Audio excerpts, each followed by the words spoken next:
할렐루야. 아무 기도할까요? 하나님 감사합니다. 오늘 부족한 종을 세워주셨는데 하나님께만 영광이 되게 하여 주옵소서. 전할 말씀만 증거되게 하시고 혹여나 잘못된 말씀이 증거된다면 우리 성도들 생각의 마음에 잊혀지는 말씀이 되게 하여 주옵소서. 예수님 이름으로 기도 올리옵나이다. 아멘. 평안하셨습니까? 네, 감사드립니다. 좋은 목사님, 또 저보다 좀 잘생긴 것 같아요.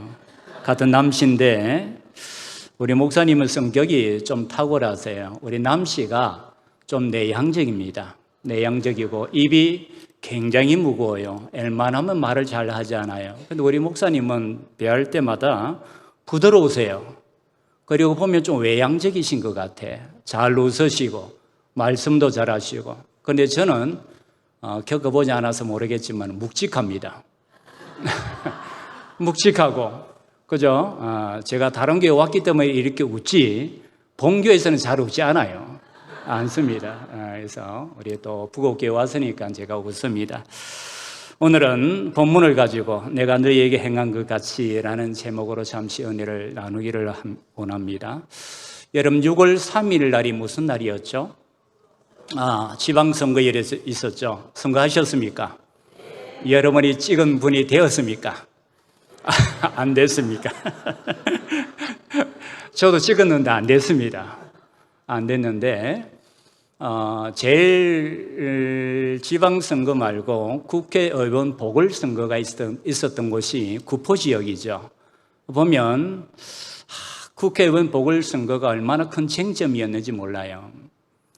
왜냐하면 누가 지역을 섬길 국회의원이 될 것인가에 대한 큰 기대가 있었기 때문입니다. 국회의원이 무엇이라고 그렇게 하려고 하는지 모르겠어요. 국민 대다수의 사람들은 국회의원들에게 후한 점수를 주지 않습니다. 자기들도 그것을 잘 알고 있어요. 그런데도 그 자리를 지키려고 하는 것은 그런 욕먹는 것보다 누리는 것이 훨씬 더 많기 때문이지 않나라는 생각을 해봅니다. 한강물에 국회의원하고 수녀 한 사람이 빠졌어요.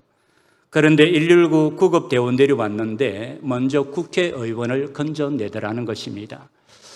그러자 지나가는 사람들이 비난을 합니다. 왜 국회의원들이 누리는 것이 많은데 물에 빠졌을 때도 먼저 구해주는가 하고 말입니다. 그러자 구급대원들이 하는 말이 사실 자기들도 사정이 있다라는 거예요. 왜냐하면 한강물이 더러워질까 봐 얼른 국회의원부터 먼저 건져내었다라는 겁니다. 얼마나 답답했으면 그렇겠어요. 어느 날 교회 담임 목사님하고 같은 교회 집사님이 천국으로 갔어요. 그러자 예수님이 식사를 하시다가 맨발로 뛰쳐나왔습니다. 그런데 목사님만 손을 잡고 반가워하더라는 거예요. 그러자 옆에 있던 집사님이 하는 말이 야, 이 더러워 죽겠네. 목사님들은 교회에서도 대접을 받는데 천국에서도 대접을 받다니 어떻게 이럴 수가 있는가 하는 것이었습니다. 그러자 예수님께서 그 사람의 마음을 알아채시고 머리를 극적거리시면서 하시는 말씀이 야야, 네가 이해 좀 하거라. 목사가 오랜만에 올라와서 내가 반가워서 그렇게 했다라는 거예요. 수많은 목회자들이 있는데 목사가 오랜만에 올라오더라는 거예요. 하나님이 너무나 반가워서 식사를 하다 말고 맨발로 뛰쳐나와 손을 잡아 주었다라는 겁니다. 여러분, 이 이야기를 듣고 우리가 웃었다라는 것은 택도 없는 이야기가 아니라는 것이죠. 택도 없는 이야기를 말하면 웃지 않습니다. 왜냐하면 그것은 억지이기 때문이죠.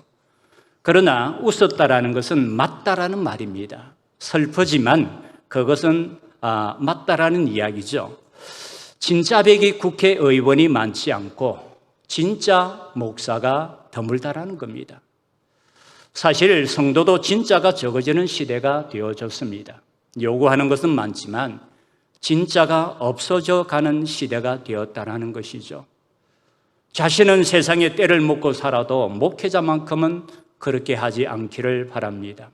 그런데 이 시대의 목사들은 그 기대에 못 미친다라는 것이죠. 아주 슬픈 이야기입니다. 국민들에게 비치는 국회의원과 성도들에게 비치는 목회자들이 같다라는 것이죠. 우리 목사님은 전혀 다릅니다. 그렇다면 여러분은 여러분의 교회에서 어떠하다고 생각을 하십니까? 여러분은 기대에 미치는 성도라고 생각을 하십니까? 여러분의 가정에서 여러분을 어떻게 생각합니까? 여러분의 직장에서는 여러분을 어떻게 생각합니까?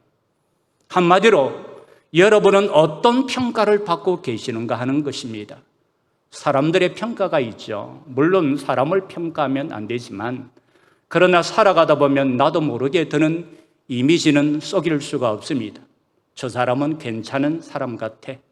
참 저 사람은 반듯해. 약속을 잘 지키는 사람이야. 아니면 야, 저 사람은 참 인색하다.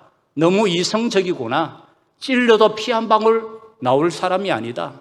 말뿐이고 행동은 거저 그래.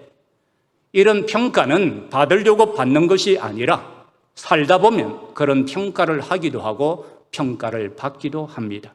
우리가 그렇게 살아가요. 중요한 것은 누가 딱지를 붙이는 것이 아니라 우리 스스로가 만든다라는 것입니다. 목회 데이터 연구소에서 2023년도에 2,000명에게 물었습니다. 한국 개신교가 이 사회에 얼마나 기여를 하고 있다고 믿는가? 그랬을 때 신자들은 74%가 그래도 이 땅의 교회가 세상에 기여를 하고 있다고 그렇게 말을 했습니다.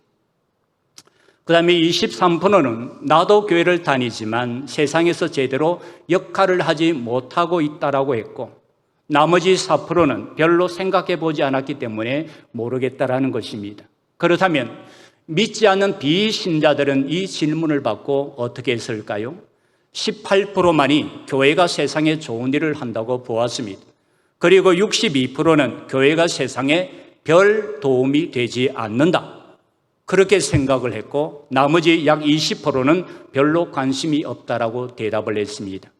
예수 믿는 사람들은 교회가 세상에 유익을 준다고 대답을 한 사람이 74%지만 믿지 않는 사람들은 18%만이 대답을 합니다. 이런 괴리감이 있다는 것은 우리 자신을 우리가 너무 모른다는 것이죠. 성도 여러분, 우리 자신을 바로 압시다. 우리는 자신을 바로 알고 믿음의 삶을 살아가야 합니다. 부흥은 어디에서부터 시작이 되는가? 나로부터 시작이 되는 줄로 믿으시기 바랍니다. 우리 부곡교회 부흥이 일어나기를 원한다면 당신이 열심히 해야 된다가 아니고 내 자신이 하나님의 자녀가 되고 내 자신이 하나님의 제자가 되어서 나로부터 부흥이 일어날 때에 우리 부곡교회가 부흥하고 성장하게 될 줄로 믿습니다. 원점으로 돌아가셔야 한다는 것이죠. 저는 예수님처럼 12명의 제자를 기르는 것이 목적입니다. 수많은 성도들을 거느리는 것이 목적이 아닙니다. 수백 명의 성도가 내가 양육을 하고 가르치는 것, 그것이 목적이 아닙니다. 저도 예수님처럼 12명의 제자를 길러서 그들로 하여금 세상을 변화시키는 하나님의 자녀요, 하나님의 제자로 만드는 것입니다. 미국의 흑인 인권 운동을 이끌었던 마틴 루터 킹 목사님의 많은 일화가 있어요.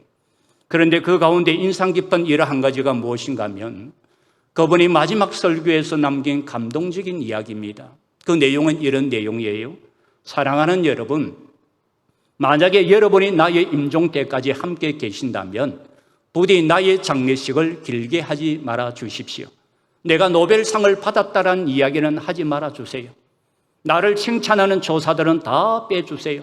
다만 나는 다른 사람들을 섬기려고 했던 것만 기억해 주십시오. 나는 그것으로 만족하겠습니다 라고 얘기를 했습니다. 그렇게 설교를 마쳤다고 해요. 우리는 여기서 마틴 루터 킹 목사님이 원했던 것이 무엇인가를 알 수가 있습니다. 그것은 자신에게 드러난 영광된 일보다는 섬기려고 애를 썼던 일만 기억해 달라는 것입니다. 그렇다면 여러분, 과연 여러분이라면 어떻게 하시겠습니까? 여러분의 인생의 마지막에 접어들었다고 할 때에 하고 싶은 이야기가 있다면 무슨 말을 하시겠습니까? 또는 마지막으로 하고 싶은 일이 있다면 무슨 일을 하고 싶으세요? 오늘 본문에 우리 예수님은 마지막 때가 다가왔다는 것을 아시고 마음속에 영원히 기억될 만한 한 가지 일을 하셨습니다. 그것은 다름 아닌 제자들의 발을 씻기시는 것이었어요. 그런데 예수님이 무릎을 꿇고 제자들의 발을 씻겨주시는 장면은 아주 충격적인 장면입니다. 이 말씀의 배경을 보면 예수님은 이제 곧 자신이 십자가에 달려 죽을 것을 아셨습니다. 아버지께서 계획하신 때가 이제 다가왔다는 것을 아시고 주님께서는 제자들과 함께 마지막 만찬을 나누시고 계십니다. 만찬을 나누시면서 제자들에게 마지막으로 남기고 싶은 말씀과 기도를 그들에게 알려주고 있습니다. 그런데 대화를 하는 가운데 예수님께서 갑자기 일어나시더니 수건으로 허리를 두르시고는 팔을 걷고 대야에다 물을 떠와서 제자들의 발을 씻기시기 시작을 하는 겁니다. 여러분은 인간의 몸에서 가장 냄새나고 더러운 것을 꼽으라면 어디를 꼽겠습니까? 물론 사람들마다 조금은 다를 수가 있지만 아마도 대부분이 발을 꼽지 않을까 하는 생각을 해보게 됩니다. 그 이유는 발이 땅을 딛고 있기 때문이에요. 그래서 사람의 발 하면 생각하게 되는 것이 냄새나고 더러운 곳입니다. 특별히 예수님과 제자들이 살았던 팔레스타인은 지역은 건조하고 덥고 물이 귀한 곳이었습니다. 그래서 발을 자주 씻을 수가 없었어요. 무엇보다도 그들은 맨발에다가 샌들 신발을 신고 다녔기에 얼마나 지저분했는지 모릅니다. 발에 땀이 많은 사람들 같은 경우에는 조금만 걸어도 시꺼먼 먼지가 발에 뭉친 것이 보일 정도였습니다. 그러므로 자연적으로 더러움과 냄새로 가득한 발이 될 수밖에 없었습니다. 그런데 주님께서 그 발을 손수 만지시면서 씻어주시고 있는 것입니다. 그 당시의 팔레스타인 문화를 보면 하인들 중에서 가장 급이 낮은 하인이 손님들의 발을 씻겨 주었다고 합니다.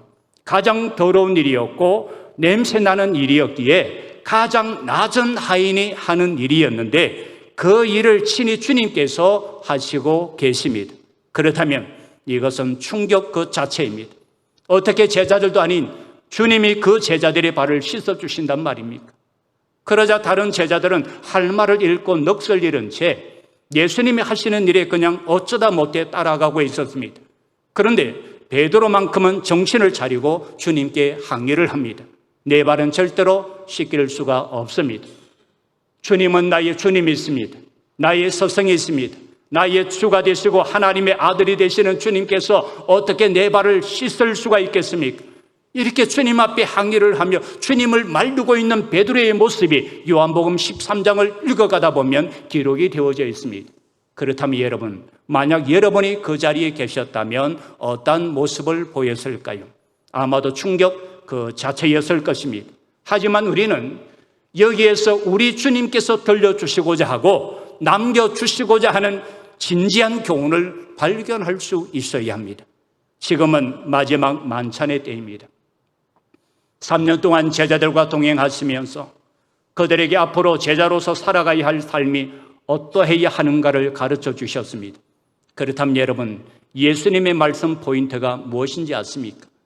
3년 동안 모든 제자들에게 가르친 그 가르침의 결론이 오늘 주신 말씀 14절과 15절에 나옵니다. 우리 한번 다 같이 읽어볼까요? 14절과 15절 말씀을 다 같이 함께 읽어보겠습니다. 시작. 내가 주와 또는 선생이 되어 너희 발을 씻었으니 너희도 서로 발을 씻어주는 것이 옳으니라.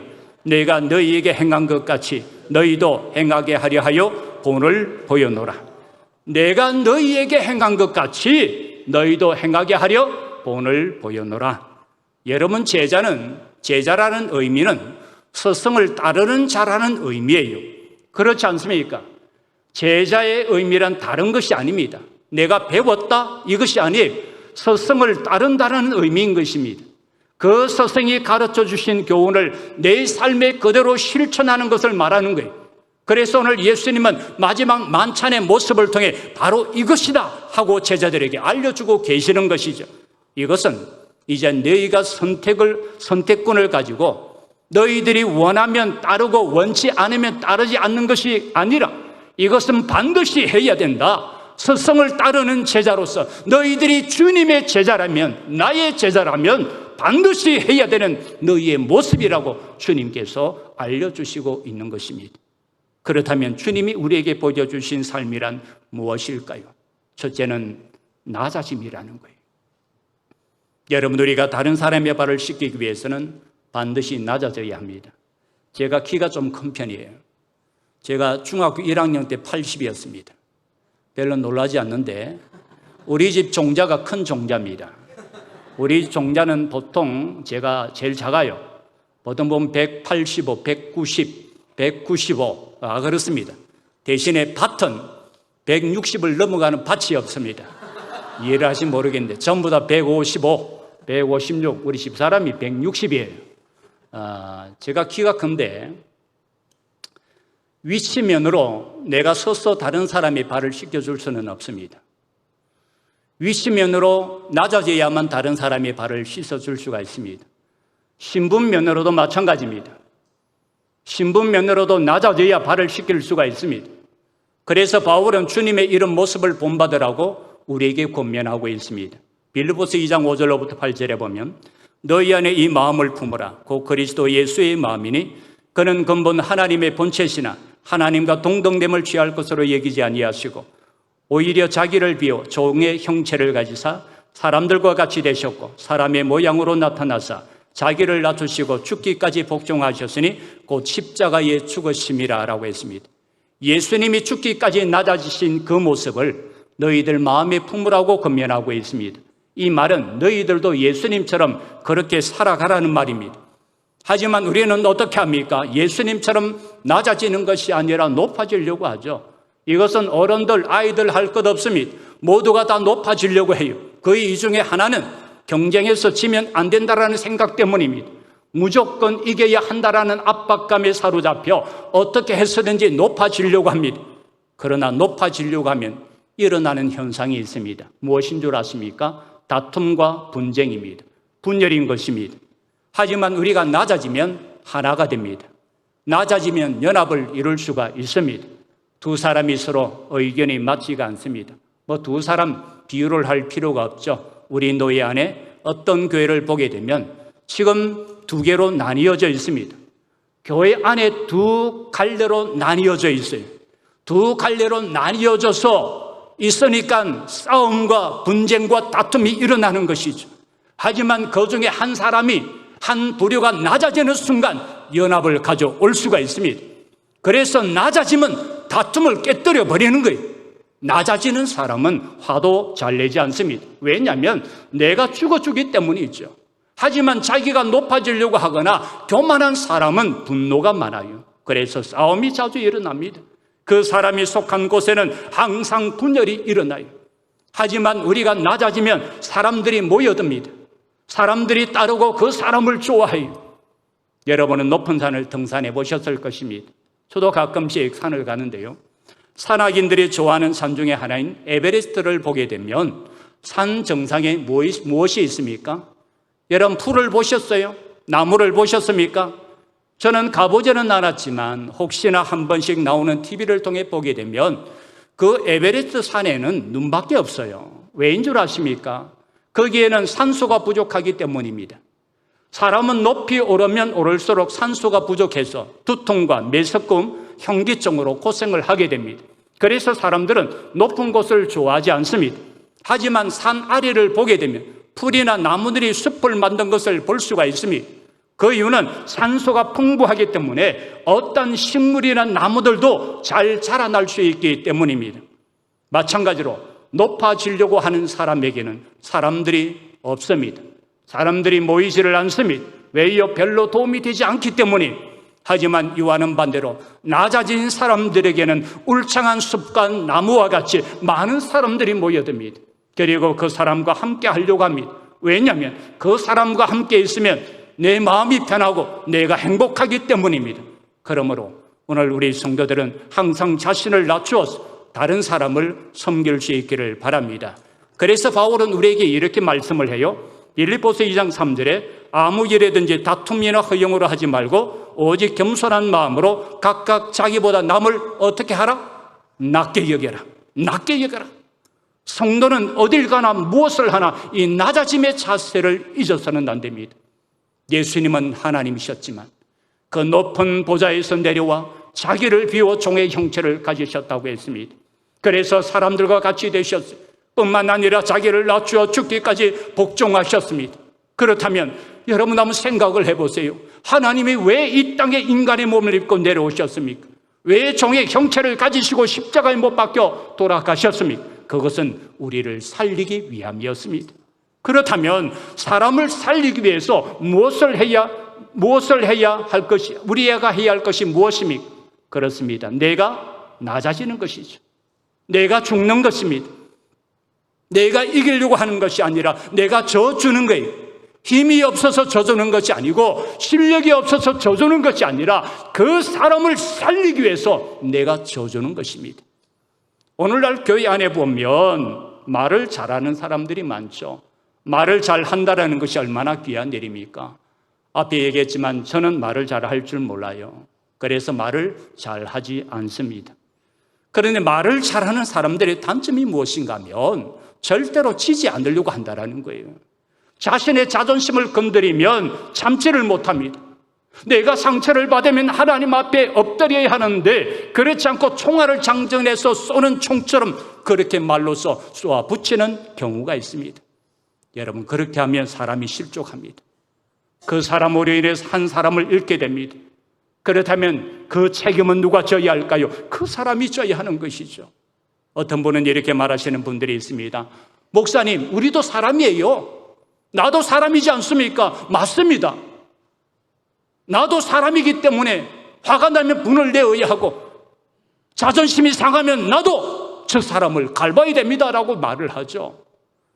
그런 생각을 가지고 계시는 분들이 있기에 우리가 세상 사람들로부터 듣게 되는 말이 무엇입니까? 믿는 사람들도 뻔하네. 여러분 들어보셨습니까? 믿는 사람들도 뻔하네 라는 말을 듣게 됩니다. 여러분의 친구들에게, 여러분의 회사에서, 여러분의 그 동료들에게 야, 니도 나와 같이 뻔하네? 그런 얘기를 들으면 안 된다라는 거예요. 우리가 세상 사람들한테 들어야 할 말은 뻔하네라는 말이 아니라 다르다라는 말을 들어야 할 줄로 믿습니다. 너는 예수를 믿기 때문에 좀 다르네? 예수를 믿으니까 좀 우리와 생각하는 것이 다르고 네가 억울한 일을 당했을 때 행하는 그 행동이 다르구나. 여러분, 예수 믿는 사람들은 세상 사람들과 달라야 하지 않을까요? 그런데 우리는 세상 사람들과 똑같이 행동하니까, 똑같이 살아가고 똑같이 말을 하니까 세상 사람들이 우리를 향해 야, 니도 예수 믿는다더만은 뻔하네? 그런 말을 듣는 것이죠. 성도 여러분, 우리 부곡교회는 모든 성도들이 낮아질 수 있기를 바랍니다. 그래서 여러분들을 통해 사람들이 살아나고 회복되고 치유되어지는 은혜가 있기를 주님의 이름으로 축원합니다. 두 번째는 섬김이에요. 우리는 주님의 발 씻김을 통해서 섬김을 볼 수가 있습니다.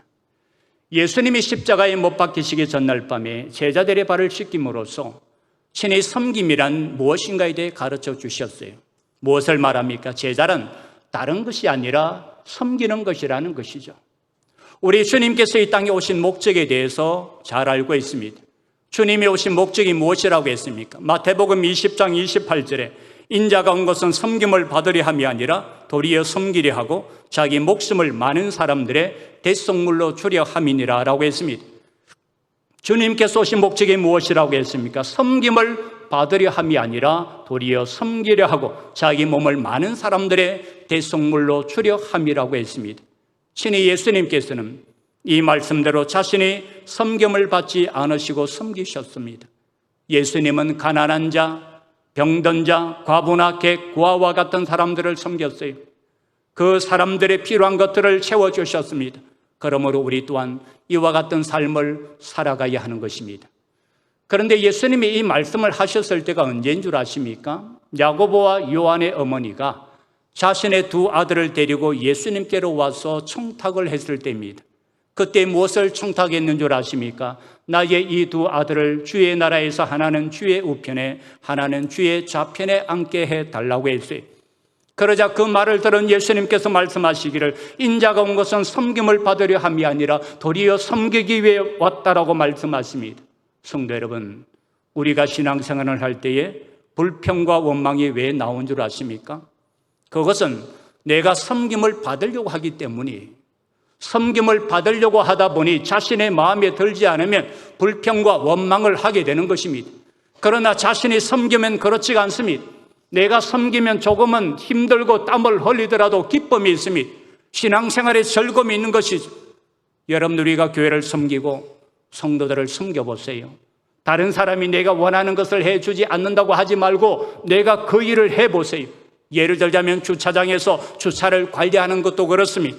식당에서 봉사를 하시는 것도 마찬가지입니다. 내가 섬김을 받으려고 하지 말고 한번 섬겨보는 거예요. 여름에 땀을 뻘뻘 흘려가면서 섬긴다라는 것이 쉬운 일입니까? 결코 쉽지가 않습니다.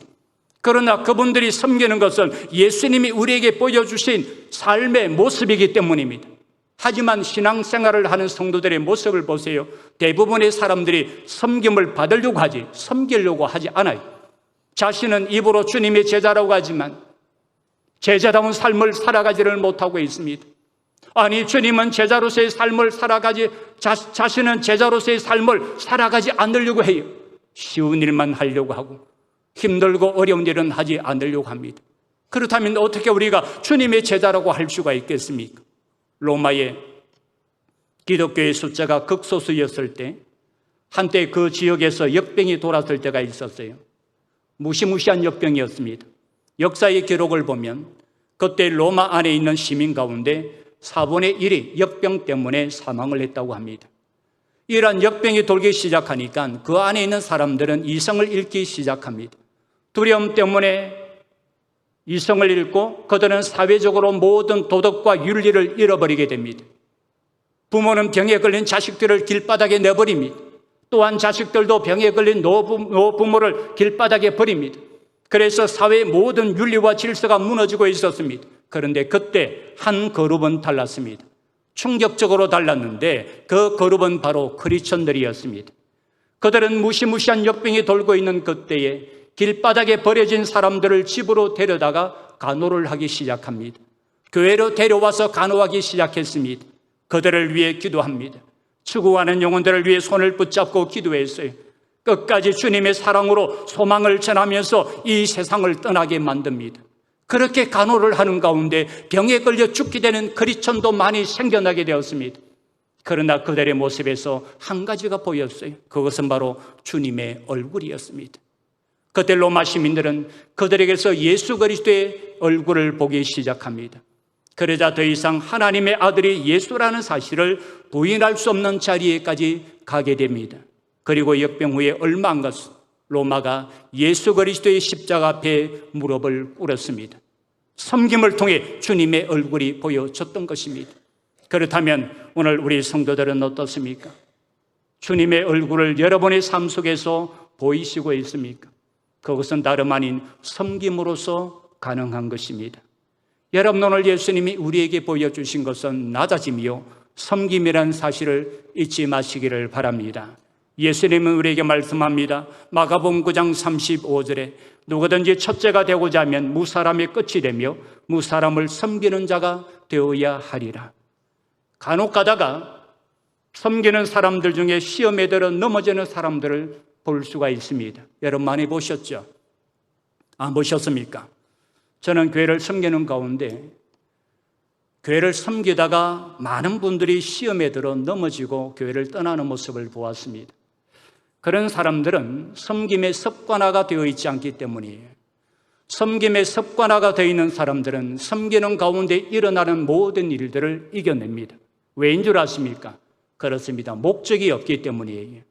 그냥 주님께서 보여주신 삶이기에 주님이 나로 하여금 섬기기 원하시기에 내가 그렇게 살아가는 것이죠. 그런데 자신의 섬김에 목적이 들어가 있는 사람들은 섬기다가 시험에 드는 경우가 많아요. 왜냐하면 내가 이것을 통해 인정을 받아 무엇을 하려고 하기 때문입니다.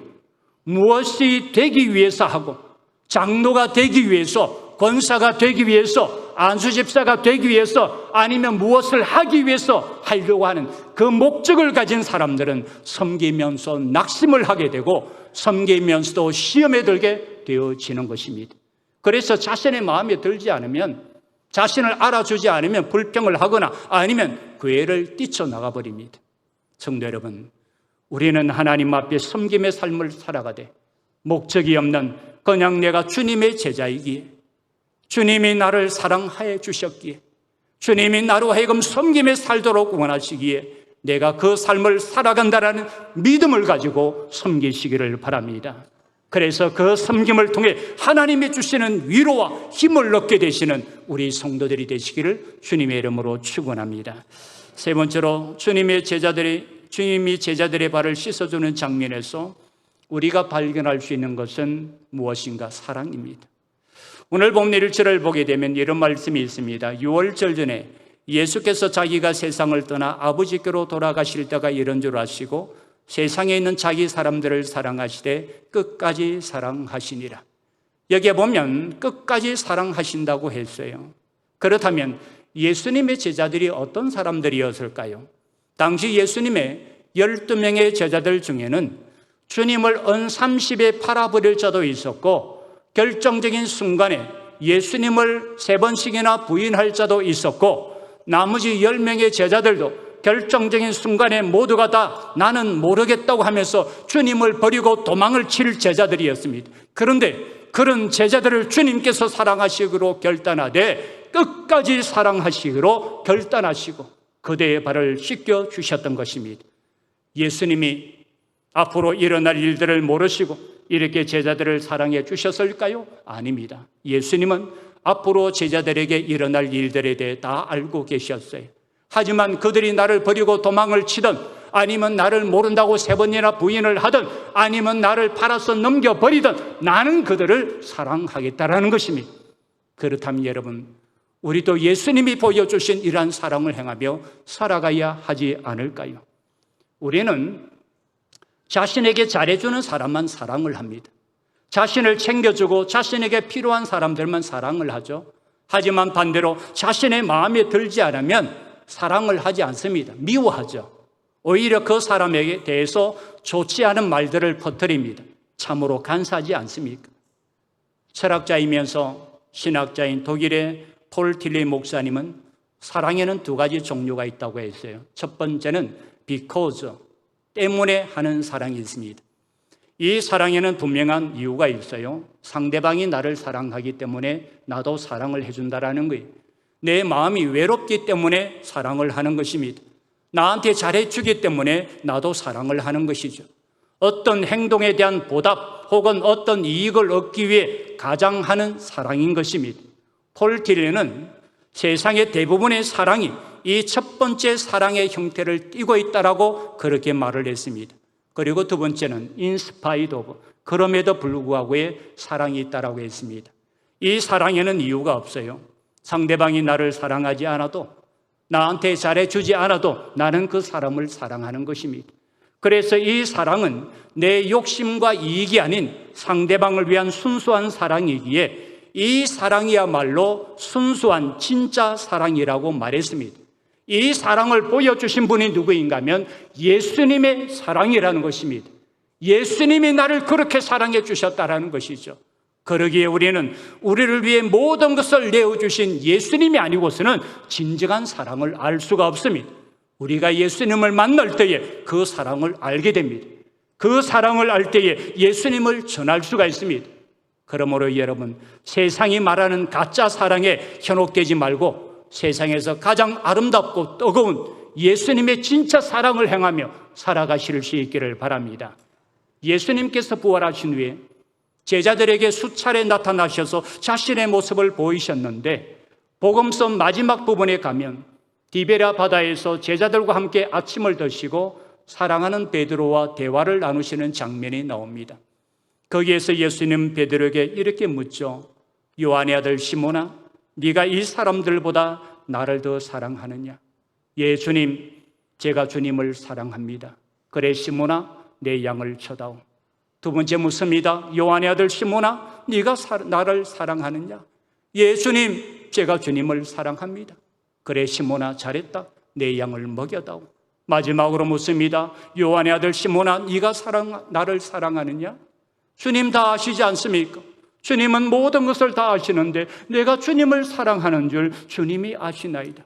그래, 시몬아, 내 양을 사랑해다오. 베드로가 어떤 사람이었습니까? 예수님을 모른다고 3번씩이나 부인을 했던 사람이었어요. 그럼에도 불구하고 예수님은 베드로를 찾아가서 그에게 부탁을 합니다. 베드로야, 네가 정말로 나를 사랑한다면 내 양을 칠 수가 있겠니? 내 양을 먹여줄 수가 있겠니? 내 양을 사랑해 줄 수 있겠니라고. 요한복음 13장 34절과 35절에 보면 새 계명을 너희에게 주노니 서로 사랑하라. 내가 너희를 사랑한 것 같이 너희도 서로 사랑하라. 너희가 서로 사랑하면 이로써 모든 사람이 너희가 내 제자인 줄 알리라. 그렇다면 여러분, 오늘 여러분이 끝까지 사랑해야 할 사람이 누구입니까? 나를 창조하시고 나를 위해 십자가를 지시고 부활하신 그분의 마음을 전해주고 싶은 사람은 누구입니까? 오늘 제자들의 발을 씻기시는 주님의 모습을 보면서 내가 오늘 찾아가서 발을 씻겨줘야 하는 내 형제와 내 자매는 누구입니까? 그렇다면 그 형제에게로 가서 그들의 발을 씻어주시기를 바랍니다. 내가 형제의 발을 씻겨주면 주님도 나의 발을 씻겨주실 것입니다. 주님은 나의 죄악의 발을 씻겨주십니다. 내 삶의 문제의 발을 씻겨주십니다. 내 병든 육신의 발을 씻겨주십니다. 더러운 생각과 더러운 마음의 발을 씻겨주시는 것입니다. 그러므로 오늘 우리 성도들은 예수님이 나의 발을 씻어주신 것처럼 다른 사람을 그렇게 사랑하시기를 바랍니다. 그래서 예수님의 참된 제자로서의 삶을 살아가실 수 있게 되기를 주님의 이름으로 간절히 축원합니다. 말을 정리합니다. 성도 여러분, 부흥을 다른 곳에서 찾지 마세요. 부흥은 나로부터 시작이 되어져야 합니다. 내가 하나님 앞에 제자로서 바르게 살아가면 그때의 부흥의 역사가 일어나게 됩니다. 왜 이 땅의 부흥의 역사가 사라져가고 있는 줄 아십니까? 우리가 하나님 앞에 제자로서 바르게 살아가지 못하고 있기 때문이에요. 내가 하나님 앞에 제자로 바르게 살아가기만 하면 나를 통해서 부흥의 역사가 내 가정 안에, 내 교회 안에, 아니면 이 나라 가운데 일어나게 된다는 것을 잊지 마시기를 바랍니다. 그러기 위해서는 주님처럼 낮아져야 합니다. 섬기며 살아가야 합니다. 서로 사랑해야 합니다. 이것이 바로 가장 제자다운 삶이요, 가장 성도다운 모습인 것입니다. 오늘 우리가 마지막에 주님께로 가게 되면 주님이 우리에게 물어보실 거예요. 그런데 주님은 우리에게 네가 어떤 직분을 받았느냐, 그것을 묻지 않으십니다. 네가 얼마나 많은 지위를 누리며 살았느냐, 그리고 얼마나 많은 부를 누리며 살았느냐, 그것을 묻지 않았습니다. 주님이 우리에게 물으시는 것은 네가 주님의 제자로서의 삶을 어떻게 살아갔느냐, 그것을 물으실 것입니다. 그러므로 이것을 알고 오늘 우리 성도들은 주님이 우리에게 보여주신 것처럼 주님의 참된 제자로서의 삶을 살아가시게 되기를 바랍니다. 그래서 나중에 주님 앞에 섰을 때 누구야? 그래, 수고했다. 참으로 고생이 많았구나 라는 주님의 칭찬을 듣는 우리 모두가 되시기를 주님의 이름으로 간절히 축원합니다.